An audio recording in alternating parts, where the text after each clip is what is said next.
아멘.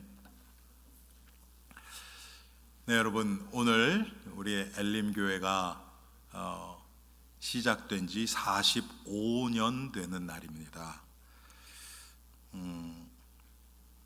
너무 감사하고 뜻깊은 일이죠. 아마 워싱턴 전체 합쳐서 45년 되는 교회가 아마 한 10개 정도나 될까요? 그렇게밖에 안 됩니다. 그런데 하나님이 우리 엘림교회를 지금까지 이렇게 인도해 주셔서 정말 모든 것이 하나님의 은혜였다는 것밖에는 고백할 것이 없습니다. 풍전등화와 같은 그런 정말 사라지기 일보 직전이었던 그런 교회였었는데 하나님이 지금까지 인도해 주셨습니다. 제가 오늘 이 45주년 창립 기념 주일에 어떤 말씀, 물론 창립 기념 주일이니까 교회에 대해서 하나님의 말씀을 전해야 되겠다고 생각을 했는데, 특별히 오늘 이 데살로니가 교회에 대해서 우리가 한번 살펴보면서 우리가 바라보고 또 따라가야 될 교회가 이런 교회가 아닌가 그런 생각이 들었습니다. 바울을 통해서 시작된 교회가 굉장히 많이 있죠. 고린도 교회도 그렇고 골로새 교회도 그렇고 빌립보 교회도 그렇고 데살로니가 교회도 그렇고 여러 교회가 있습니다. 그런데 특별히 데살로니가 교회는 가장 칭찬을 받은 교회였습니다. 사람에게 칭찬받은 게 아니고요, 하나님께, 물론 사람들에게도 칭찬받았고, 오늘 제목처럼 믿음의 본이 되는 그런 교회였습니다. 이 데살로니가 교회의 소문이 마게도냐와 아가야에까지, 그러니까 지금 마게도냐는 지금 그리스를 얘기를 합니다. 거기까지, 거의 그 로마 바로 옆에지요. 소아시아, 전체 소아시아와 또 그리스까지 이 소문이, 믿음의 소문이 퍼졌습니다. 그랬던 교회입니다. 데살로니가 교회는 바울이 2차 전도 여행을 통해서 디모데와 실라와 함께 개척된 그런 교회였습니다. 그런데 오늘 본문에도 나오지만 바울이 데살로니가 지역에서 머문 시간이 굉장히 짧았습니다. 다른 지역에 비해서 3주밖에 안 됐었어요. 3주 동안 일꾼들이 확 일어나고 교회가 시작되고 바울은 떠날 수밖에 없었습니다. 하나님이 떠나게 하셨으니까 떠났죠. 그러니까 바울 마음에 여러분 어떤 마음이 있었을까요? 내가 이 성도들에게 이런 얘기를 좀 더 해줬어야 되는데, 그런 아쉬움이 항상 남아 있었겠죠. 그래서 거기다가 또 이 당시에 핍박이 많았습니다. 그런데 그 핍박 가운데서 그 믿음이 어린 그 성도들이 잘 견딜까 계속 기도하는 것이죠. 그랬는데 디모데를 통해서 소식을 들었는데 바울이 걱정이 아무짝에도 필요 없는 걱정이었다는 게 밝혀진 거예요. 바울이 너무 기뻐하는 겁니다. 그래서 너희로 인해서 내가 감사하다 그러면서 이 데살로니가 교회에 대해서 이야기한 것이 오늘 본문입니다. 그 핍박 가운데서도, 그 어려움 가운데서도 데살로니가 교회 성도들이 복음 안에서 잘 자라서 핍박을 이겨내는 것뿐만 아니라 주의 많은 자들에게 믿음이 본이 된 거예요. 여러분, 때로는요, 우리가 이 세상 살아가다 보면 열심히 내가 온 마음을 다해서 노력했는데도 안 되어지는 일들이 있고요, 어떨 때는 별 수고도 안 한 것 같은데 거기서 많은 열매가 일어나는 경우도 있어요. 참 놀랍죠. 제가 지난주에 정말 기뻤습니다.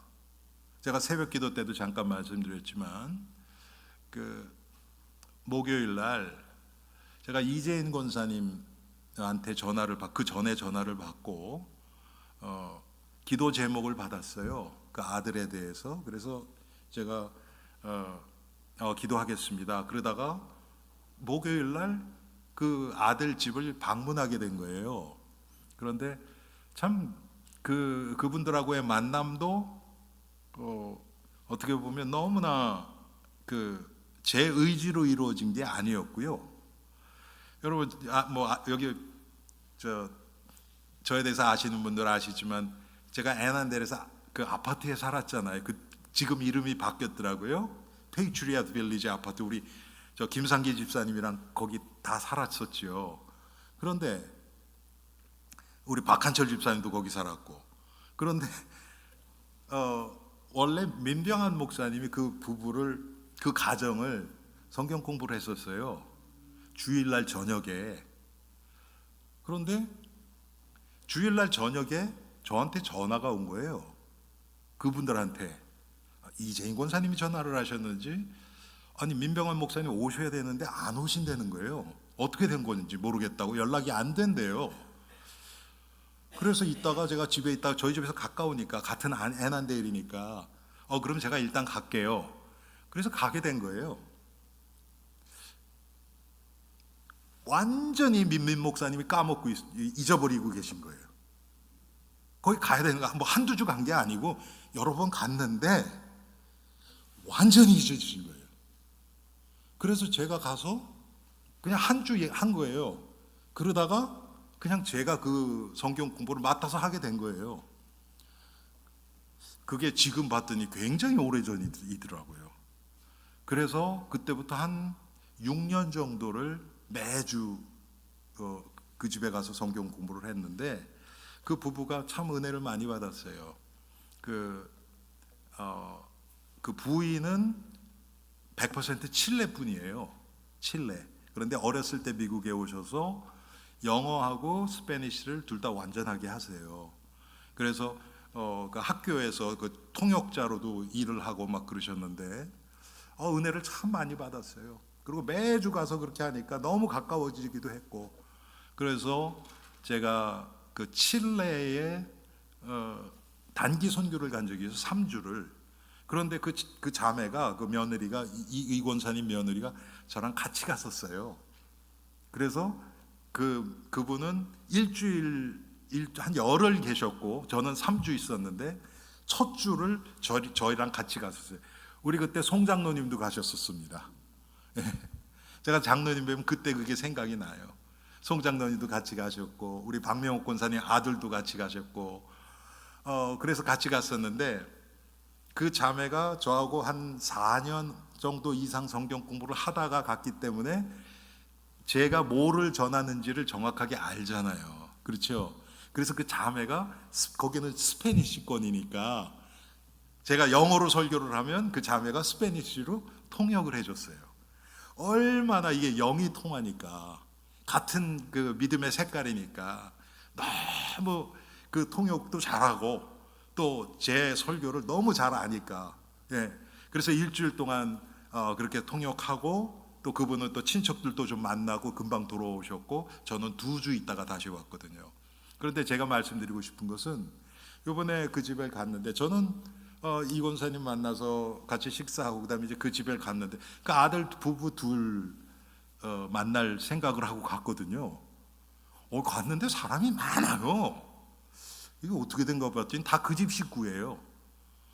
제가 성경 공부할 때는 그분들이 아들이 있고 그다음에 딸이 있고 그래 둘이 있었어요. 그 아들은 우리 큰애보다 1살 많고 딸은 동갑이었어요.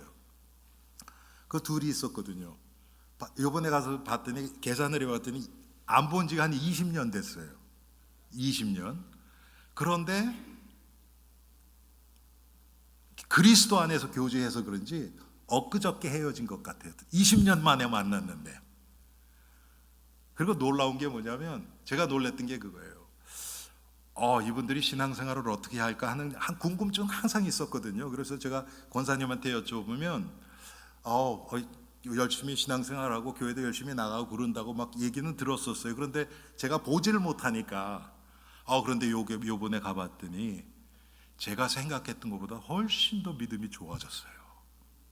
그리고 제가 한다고 그 아들이 결혼해서 아이가 넷이에요. 지금 33살인데 아이가 넷이에요.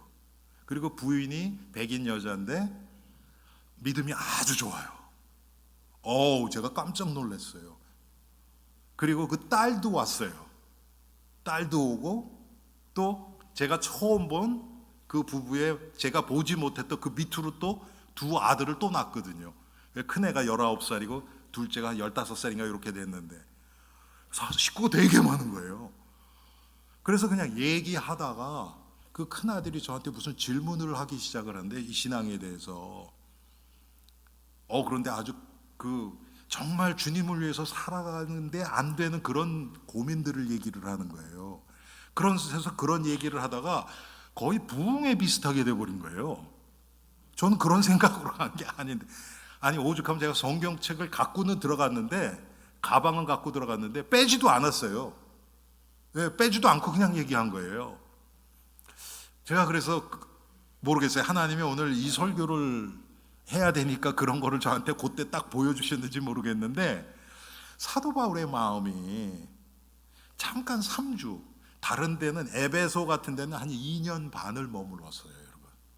그리고 어떤 데는 2달, 1년 이렇게씩 있었는데 데살로니가에는 석주밖에 없었거든요. 그러니까 여러분 얼마나 이 바울의 마음이 좀 애틋했겠습니까? 데살로니가에 있는 성도들에 대해서. 그런데 또 여러분 성경을 우리 이 사도 바울의 서신서를 읽으실 때는 사도행전을 여러분 참고해서 읽으세요. 왜 그냥 그때의 기록, 이거는 편지잖아요, 그렇죠? 그런데 그때의 기록들이 사도행전에 그대로 나오거든요. 그래서 사도행전 17장에 나오죠. 그런데 사도행전 17장에서 바울이 들어가서 데살로니가에서 전도를 하는데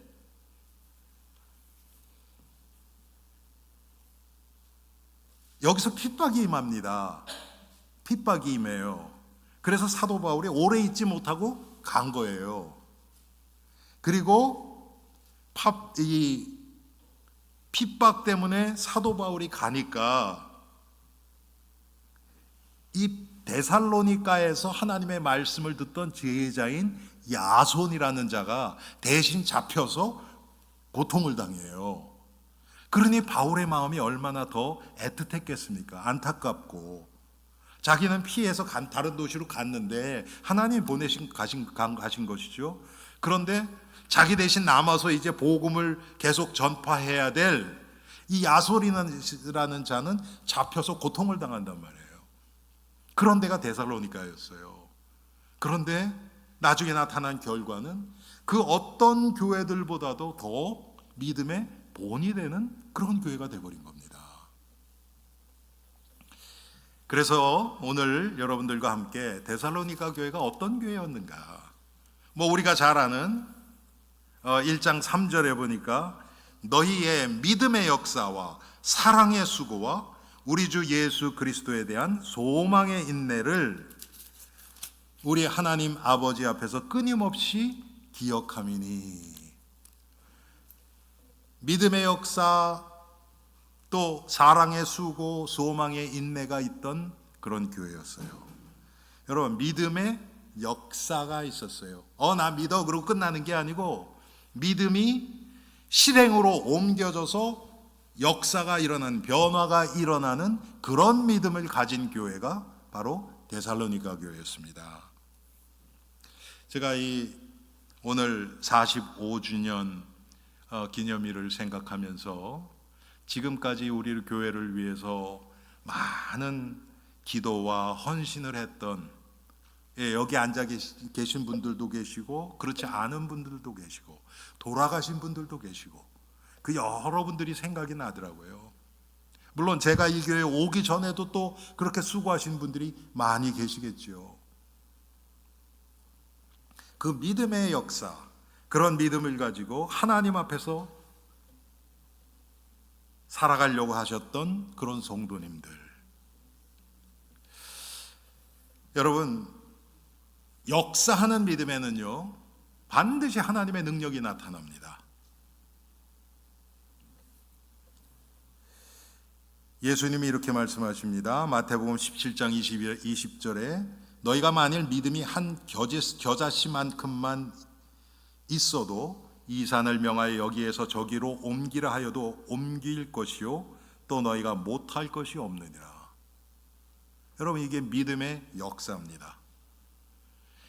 진짜 믿음이 있으면 그것이 이루어질 것을 알고 나아갑니다. 가다가 이루어지면 좋고 그렇지 않으면 할 수 없고, 이게 믿음 아니에요, 여러분. 하나님이 믿음을 주셨을 때는 반드시 이루어진다는 것을 가정하고 살아가는 거예요. 나가는 겁니다. 그게 역사하는 믿음이에요. 역사하는 믿음은 눈에 보이고 머리로 이해되는 것이 아닙니다. 아직 나타나지 않았지만 하나님이 하실 것을 믿고 나가는 거예요. 그게 히브리서 11장 1절 말씀이죠. 믿음은 바라는 것들의 실상이요 보이지 않는 것들의 증거니. 여러분, 다 이루어진 거 이게 맞네, 이게 무슨 믿음입니까? 그냥 확인되는 거지, 이건. 그런데 역사하는 믿음이 뭐냐면 이루어지지 않는데 내가 믿는 거예요. 그러면 내가 그것 안에, 믿음의 결과 안에 내가 들어가는 겁니다. 그런데 다 이루어진 것을 그냥 본 사람들은요, 내 믿음하고 이것은 상관이 없어져요. 즐거움은 알 수 있어요. 그런데 그 믿음의 과정 속에서 내 믿음이 자라지는 않습니다. 야고보서 2장 26절, 영혼 없는 몸이 죽은 것 같이 행함이 없는 믿음은 죽은 것이니라. 믿음의 역사가 안 나타납니까? 나의 믿음은 뭔가 지금 잘못됐던 거예요. 병들었든지 가짜 믿음이든지 죽은 믿음이든지 역사가 반드시 일어납니다. 당장 눈앞에 보여라, 이런 의미 그런 게 아니에요. 어떤 결과는 10년, 20년 후에도 나타나요. 그러니까 우리가 이 구절 가지고 다른 사람을 정죄하면 안 돼요, 절대로. 그렇지만 내 안에서 계속 역사하는 믿음이 체험되어져요. 눈에 보이는 것 없는데, 눈에는 안 보이는데 나는 부인할 수 없는 하나님의 능력이 체험되어져요. 여러분, 우리 찬송가에 이 눈에 아무 증거 아니 배워도 믿음만을 가지고서 늘 걸으며, 여러분 이 찬송 어떻게 하십니까? 눈에 안 보인다니까요. 보는 거 다 보이고 따라가는 거 누가 못합니까? 그런데 영적인 사실들이 눈에 보입니까? 안 보여요. 그래서 우리가 믿음이 필요한 거예요. 참 믿음 가진 자만 갈 수 있는 길이에요.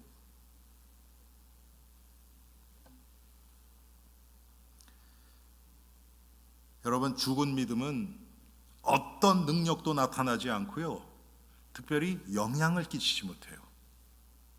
지금 이 시대가 왜 교회가 힘을 잃고 성도 수가 줄고 그렇습니까? 역사하는 믿음을 가진 자가 적어서 그래요. 교회 수가 적어서 그런 것도 아니고, 하나님 살아계신 것이 불신자 눈에 볼 때 보여지지가 않는 거예요. 증거가 되지 않는 거예요. 이 우리 책임이에요. 그러면 여러분, 이 역사하는 믿음을 가진 자들은 안에, 내 내면에서부터 누구도 뺏어갈 수 없는 확신이 생겨요. 그래서 누가 뭐라 그래도 눈 하나 깜빡 안 해요. 묵묵히 가요. 핍박이 와도 환난이 와도 가는 거예요. 그런데 믿음 있는 척 하는 사람들은요, 문제 앞에서, 환난 앞에서, 고난 앞에서 다 돌아갑니다. 다 떠내려가 버려요.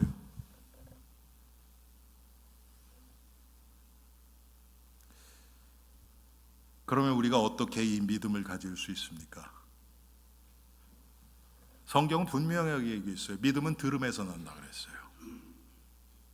들음에서. 그런데 그 듣는다는 것이요, 그냥 귀로만 듣는 것은 의미 없어요. 제가 이번 주에도 누구 설교를 듣는데 그 얘기 하시더라고요. 어떤 장로님이 하루 종일 말씀을 듣는데요. 저 설교들을 요새 유튜브를 통해서 계속 나오니까.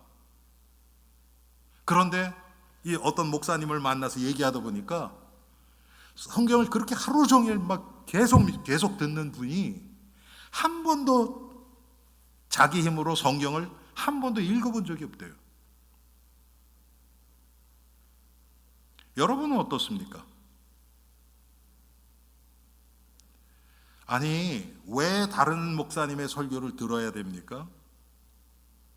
듣지 말라는 얘기가 아니에요, 여러분.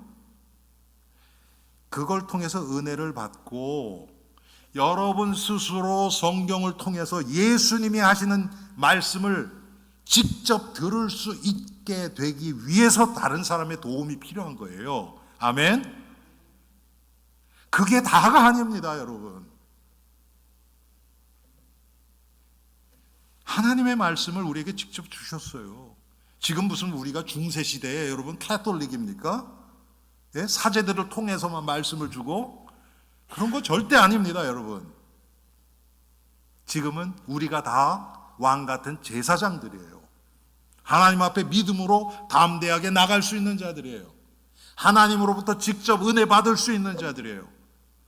그런데 하나님 말씀을 통해서 여러분 아마 성경을 지속적으로 읽는데 어려움을 겪고 계신 분들 상당히 많으실 겁니다. 네, 제가 얘기 안 해도 들어도 알아요. 예.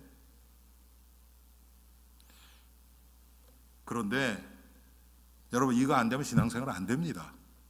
아주 제가 단언합니다. 나 스스로 하나님 앞에서 말씀을 찾아가는 그런 과정 없으면요 신앙생활 안 돼요. 모르겠어요. 하나님이 이 설교를 하라고 저한테 그런지. 제가 1시 18분에 깼어요, 오늘. 1시 18분. 그런데 잠이 안 오네. 그래서 말씀을 듣는 거예요. 설교 듣는 게 아니라 성경을 듣는 거예요. 누워서. 언제까지 들었냐? 제가 마지막 시간 확인한 게 4시 38분이에요.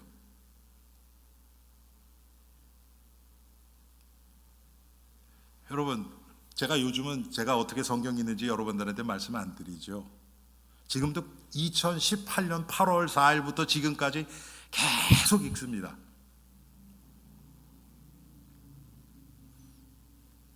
뭐가 바뀌었냐? 바뀐 거 없어요.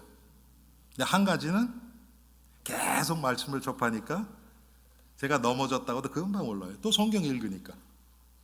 그렇지 않습니까, 여러분? 아니, 성경 읽는데 조금 찜찜했던 마음도 금방 사라지고.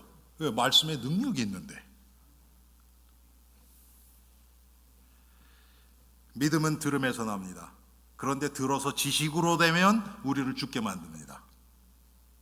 그게 내 안에서 성령의 은혜로 체험되어지고 역사하는 믿음으로까지 연결이 되어져야 됩니다.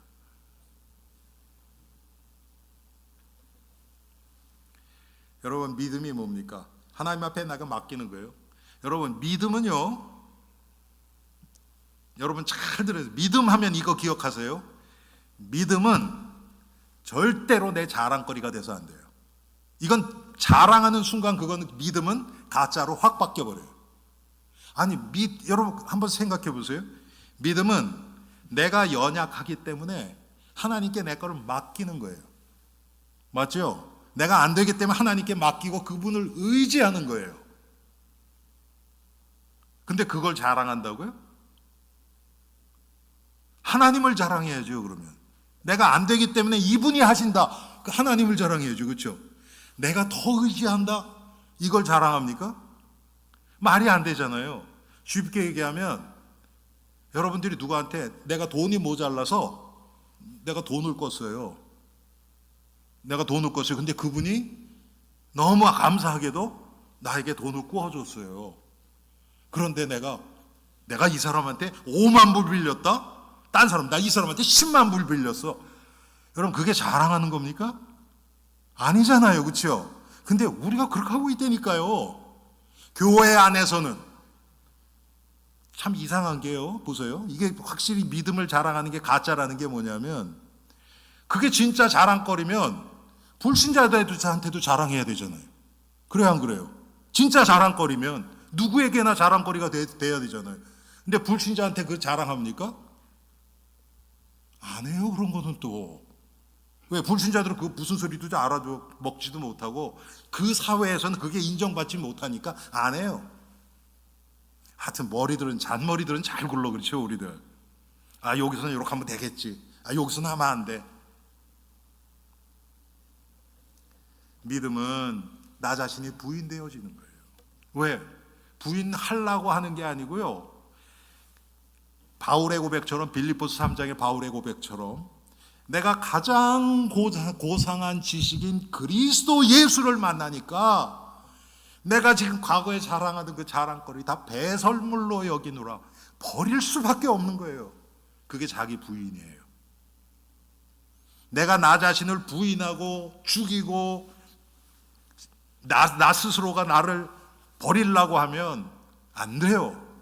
하려고 하는데 안 돼요. 그런데 참 진리 대신 가장 고상한 지식이신 예수 그리스도를 계속 더 많이 알아가면 알아갈수록 내가 지금까지 붙들고 있던 이게 다 배설물이구나, 이렇게 느껴지는, 버릴 수밖에 없는 거예요. 두 번째로 데살로니가 교회는 사랑의 수고가 있는 교회였습니다. 여러분, 말로만 사랑하는 거 아닙니다. 사랑의 수고가 있어야 돼요.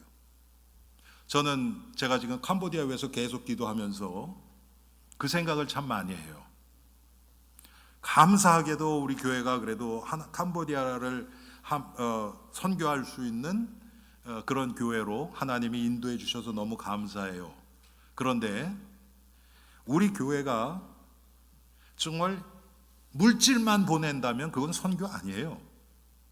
그건 선교 아닙니다. 그렇게 쓰여지는 물질은요, 그 사람들의 육신을 만족하게 할 거예요. 그래서 우리를 더 의지하게 돼요. 저는 그거 원하지 않습니다. 절대로.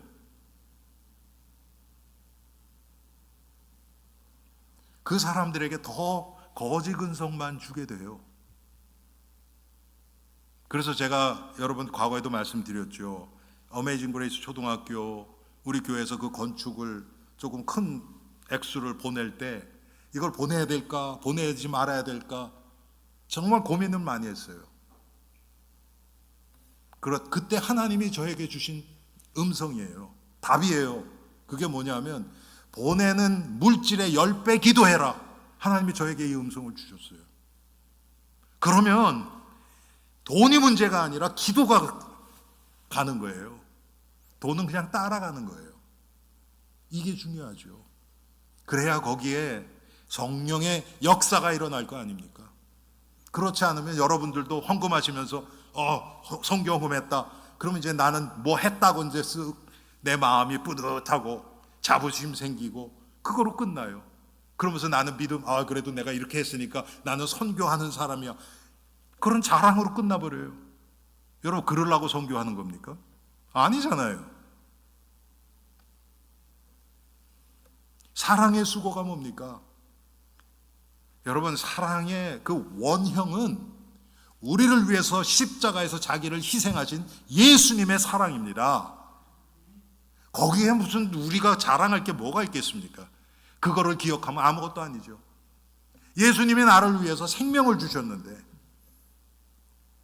돈 몇 푼 보낸다고 내가 나서서 내가 높아지고, 여러분, 하나님이 어떻게 보시겠어요, 그거를? 우리가 누구를 진정으로 사랑하면요, 계산이 없어져요. 계산이 없어져요. 여러분들이 사랑하는 자식들하고 어디 가서 뭐 먹는다. 여러분, 우리는 인간이니까 그런 사람들도 있을 거예요. 그런데 그 가족이 정말 그런 뭐라 그럴까요? 이렇게 거리감이 없이 하나 된 그런 가족들은요, 누가 계산할까 그런 거 막 그것 때문에 신경 쓰고, 아 이번엔 내가 했는데 저 사람이 오늘 할까 말까 이런 계산 안 합니다. 그렇죠, 여러분? 가족, 진짜 가까운 가족들은 그래요. 자기가 돈이 없으면, 내가 지금 좀 없는데 이번엔 지금 네가 내, 다음엔 내가 할게. 얼마든지 얘기할 수 있어요. 그런데 덜 가까울수록 그런 거 지켜야죠. 하나님은 어떻습니까? 하나님의 사랑, 하나님의 은혜, 내가 받은 은혜를 전달하는 그 사랑의 수고는 어떻습니까? 여러분, 그 결과 이 사람이 어떻게 나에게 반응을 나타내는가, 그거 기대하고 하겠습니까? 예수님이 그렇게 하셨어요? 아니잖아요, 여러분. 우리가 진정으로 사랑한다면 이 사람이나 이 대상을 위해서라면 모든 희생 아끼지 않습니다. 여러분, 그게 보통 보편적인 부모의 사랑이 그렇지 않아요? 물론 부모는 죄인이니까 어떨 때는 안 줘야 될 것도 막 주고 내 욕심에 따라서 그런 게 있지만 진정한 사랑은 그렇지 않습니다. 그런데 데살로니가 교회는 희생과 수고가 포함된 사랑의 본을 보여준 그런 교회였습니다. 아마 그 지역, 많은 지역의 구제나 선교나 아마 그 가난한 사람들을 많이 돕고 그렇게 했을 거예요.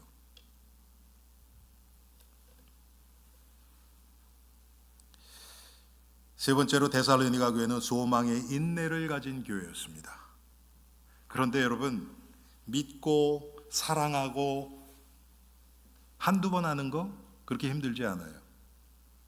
허리띠 쥐어짜고 하면 얼마든지 할 수 있어요. 그런데 소망의 인내는 뭘 얘기합니까? 지속적으로 하는 거예요. 여러분, 여기서 다 가짜들은 다 드러납니다. 하나의 이벤트로 사람 눈에 보이기 위해서, 이렇게 해서 칭찬받기 위해서 하는 사람은 한두 번은 해요. 근데 계속 해야 된다? 그렇게 하면 안 돼요. 여러분, 우리 그렇지 않습니까? 누구에게 사랑을 베풀고 아니면 어떤 사람에 대해서 내가 인내하고 참고 용납하는 것도 한 번, 두 번, 세 번, 그 지나치네. 속으로 다 계산되죠, 여러분. 그게 진정한 사랑입니까? 그렇지 않죠. 소망의 인내가 없으면 그렇게 안 돼요. 하나님은 우리를 끝까지 참으신다고 하셨습니다. 할렐루야. 여러분, 이 하나님의 은혜가 있으니까 우리가 여기 지금, 죄송합니다 이런 표현에서, 뻔뻔하게 하나님 앞에 앉아 있죠. 그렇지 않습니까?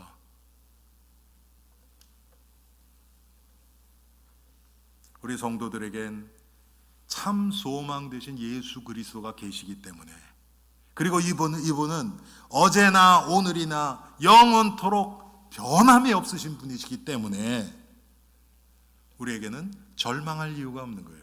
아니, 예수님이 계신데 왜 절망합니까? 예수님이 사라졌다든지 하나님 마음이 바뀌었다든지 그러면 우리는 절망해야 돼요. 그런데 하나님의 말씀 영원히 변하지 않는다 그랬거든요.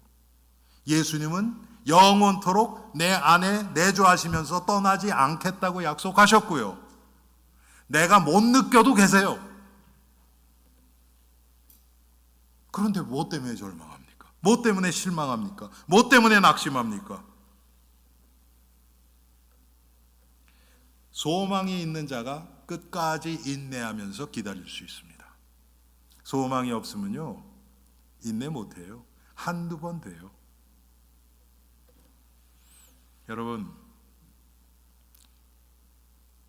우리 인생 중에 그런 점 참 많지요.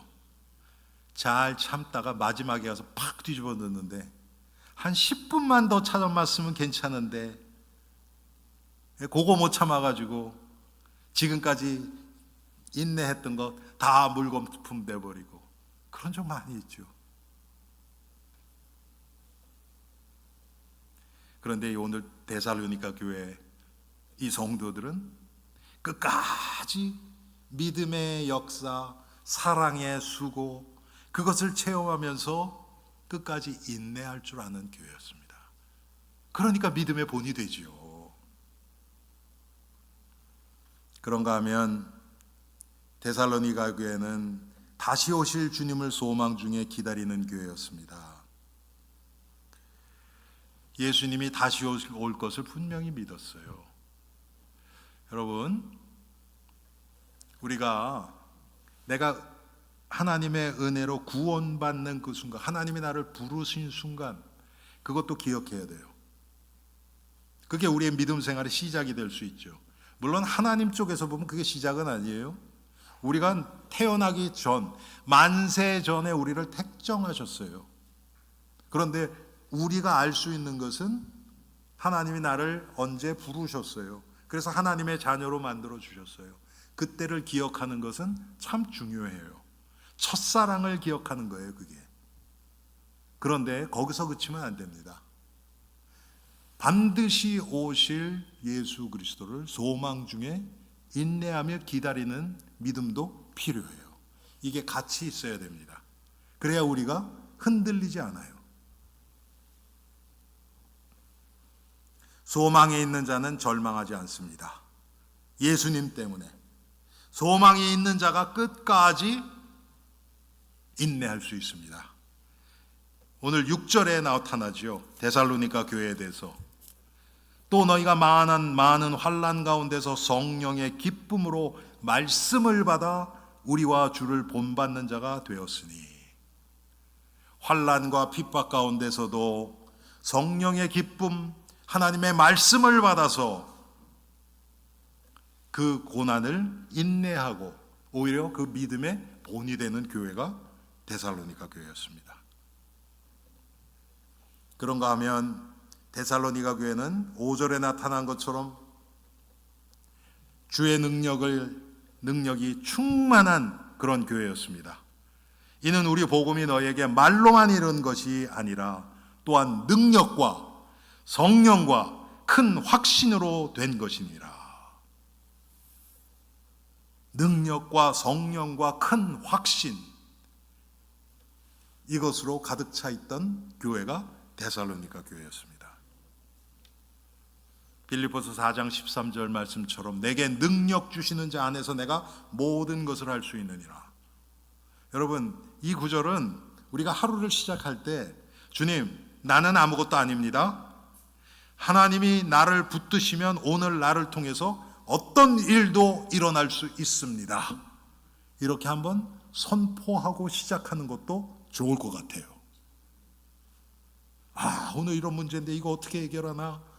일어나면서부터 그냥 그렇게 시작하는 것과 하나님 이런 문제가 있지만 하나님이 능력 주시면 어떤 문제도 상관없습니다. 할렐루야. 확신 가운데 시작하는 거죠.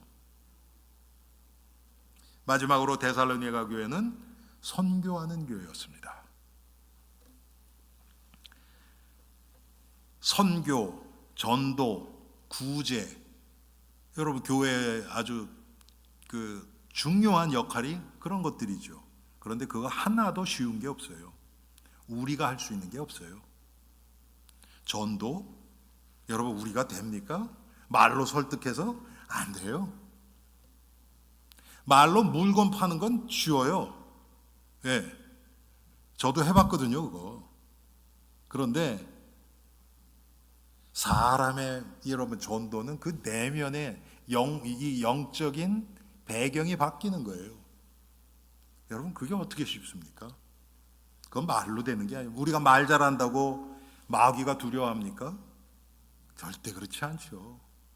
그 사람은 속아서 교회까지는 올 수 있을 줄 몰라요. 뭐 밥 사주고 친절하게 하고 그럼 미안해서라도 올 수 있어요. 아마 얻어먹은 만큼만 올라 그럴 거예요. 그런 사람들은. 저도 많이 해봤거든요. 이민교회 생활하면서 뭐 수많은 사람들한테 방 얻어주고 학교 집어넣어주고 이삿짐 날라주고, 우와, 정말 많이 했습니다. 그런데 보니까 그리스도 밖에서 육신 봉사로 끝난 사람들은요, 자기가 은혜 받은 것만큼 나와 주더라고요. 더도 덜도 아니에요.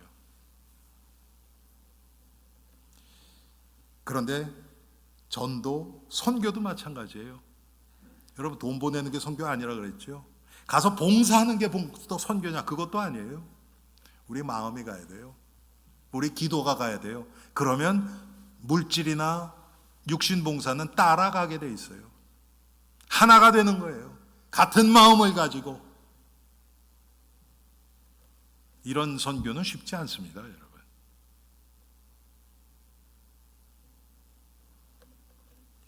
그런데 데살로니가 교회는 그런 교회였어요.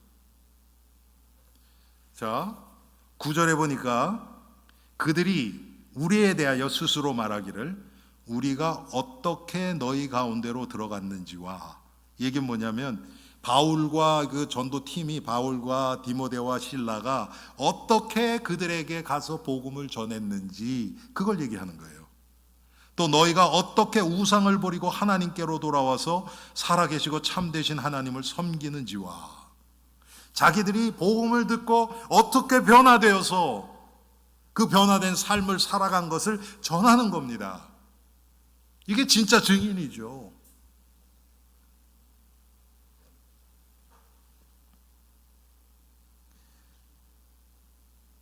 그리고 조금 아까 말씀드렸던 것처럼 다시 오실 주님의 재림을 기다리고 준비하면서 복음을 전했던 그런 교회가 바로 데살로니가 교회였습니다. 여러분, 오늘 데살로니가 교회의 모습 보면요, 이게 교회의 가장 핵심적인 부분이에요. 이게 없으면 교회 아닙니다. 여기에 우리 교회는 이게 안 돼서 안 돼, 그런 거 없어요. 숫자가 적어서 안 돼, 그런 것도 없어요. 재정이 없어서 그것도 아니에요. 나는 저 재주가 없어, 그런 것도 아니에요. 교회의 본질만 회복하면 누구나 할 수 있는 게 이거예요. 저는 우리 엘림교회 정말 하나님 옆에 감사합니다. 무엇보다도 제가 엊그저께도 우리 금요 기도회 하면서 45년 동안 하나님이 우리 교회를 인도해 주신 거 감사하면서 기도하면서 제가 무슨 기도했는지 아세요? 이 강단에서 사람 눈치 보지 않고 복음을 있는 그대로 선포할 수 있는 교회 되게 해주셔서 감사합니다. 그리고 제가 무슨 기도했는지 아세요? 하나님, 주님 오시는 그날까지 엘림의 강단을 성령을 통해서 지켜주세요. 제가 그렇게 기도했습니다. 딴소리 나오지 않도록, 사람 귀 즐겁게 하는 소리 나오지 않도록 하나님, 우리 강단을 보호해 주세요. 저는 그게 너무 감사합니다.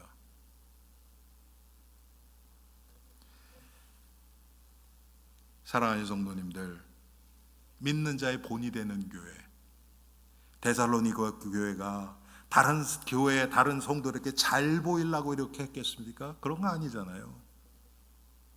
자기는 받은 복음이 기쁘고 감사하고, 그래서 주님 뜻대로 그냥 움직이다 보니까 이렇게 돼버린 거예요. 소문이 다 퍼진 거예요. 마게도냐와 아가야까지 전 지역에 다 퍼진 거예요.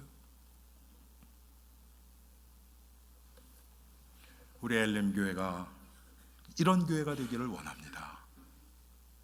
우리 엘림의 성도님들이 우리 엘림 교회를 오늘 45주년 기념일을, 창립 기념일을 맞아서 우리 교회를 위해서 이렇게 기도해 주세요. 믿음의 역사가 있는 교회, 사랑의 수고가 있는 교회, 소망의 인내 가운데서 끝까지 승리하는 교회, 항상 성령의 기쁨으로 충만한 교회, 주님의 재림을 끝까지 기다리면서 복음을 전파하는 교회. 하나님은 이런 교회를 기뻐하십니다. 그리고 저는 우리 엘림교회가 이렇게 되기를 원합니다. 여러분도 함께 기도에 동참해 주시기 바랍니다. 우리 엘림교회를 지금까지 인도해 주신 하나님의 은혜에 감사하면서 우리 엘림교회가 오늘 말씀처럼 데살로니가 교회와 같이 믿음의 역사와 사랑의 수고와 소망의 인내로 가득 차고 또 성령의 기쁨으로 충만하고 주님의 재림을 준비하는 그런 교회가 되게 해달라고 우리 한 목소리로 기도합니다.